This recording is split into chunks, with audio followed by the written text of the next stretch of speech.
আজকে আমার জন্য একটা সারপ্রাইজ আছে। দিনটা ছিল আমার রিসেপশনের পরের দিন।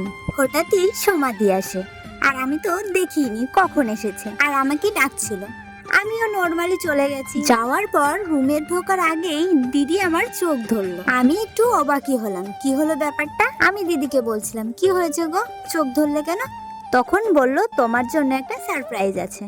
তো আমিও তো খুশি হয়ে গেছি, সারপ্রাইজ পেতে কার না ভালো লাগে। সমাধি তখন চোখ থেকে হাত সরিয়ে বলল, এবার কাগজটা খুলে দেখো। কাগজটা সরাতে সরাতে আমি যে এত পরিমাণে খুশি হয়ে গেছি, সত্যি ভাষা হারিয়ে ফেলেছিলাম। ফটো ফ্রেমটা দেখে আমি এত পরিমাণে খুশি হয়ে গেছি যে সমাধিকে জড়িয়ে ধরে একটা হাম্মি দিয়ে দিয়েছি। আর দিদিভাই তো খুবই লজ্জা পেয়ে গেছে। গিফট মানেই স্পেশাল, আর সেটার দাম নির্ধারণ করার প্রশ্নই ওঠে না। কিন্তু কিছু কিছু গিফট একটু বেশি স্পেশাল হয়, যেগুলো আমাদের সামনের উপর থাকে অল টাইম। আর তার মধ্যে এই গিফটটা আমার সত্যি খুব পছন্দ হয়েছে। তার কারণ এই ফটোগুলো না বিয়ের আগেকার।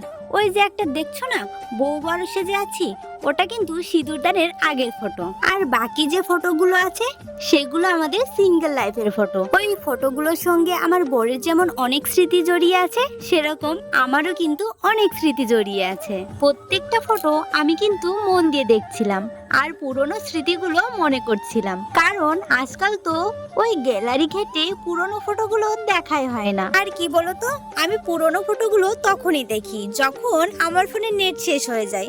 আর তখন তো আমি নেট ঘাঁটতে পারি না, তখনই পুরনো ফটো, ভিডিও, ডাউনলোড করা মুভি এইসবই দেখি। আচ্ছা, তোমরাও কি আমার মতো করো, যে নেট থাকলে দেখা হয় না, আর নেট শেষ হলেই তখন একটু গ্যালারি ঘেটে দেখতে ইচ্ছে হয়? আমার মতো পাবলিক কে কে আছো অবশ্যই কিন্তু কমেন্টে জানিও। দেখো কাণ্ড, আমার বর ভিডিও করেছে, নিজের ফটোগুলোই ভালো করে দেখাচ্ছে, আর আমার ফটোগুলো দেখাচ্ছেই না। যাই হোক, আমাকে এই ফটো ফ্রেমটা দেওয়ার জন্য সমাধিকে অনেক অনেক অনেক ধন্যবাদ। তোমার দেওয়া এই সারপ্রাইজ গিফটটা আমরা তো যত্ন সহকারে দেওয়ালে টাঙিয়ে রাখবো। সত্যি বলছি সমাধি, আমার এটা খুবই খুবই পছন্দ হয়েছে, এই জন্য তো বারবার একই কথা বলে যাচ্ছি। আচ্ছা, তোমাদের কেমন লাগলো অবশ্যই কিন্তু কমেন্টে জানিও। বাই।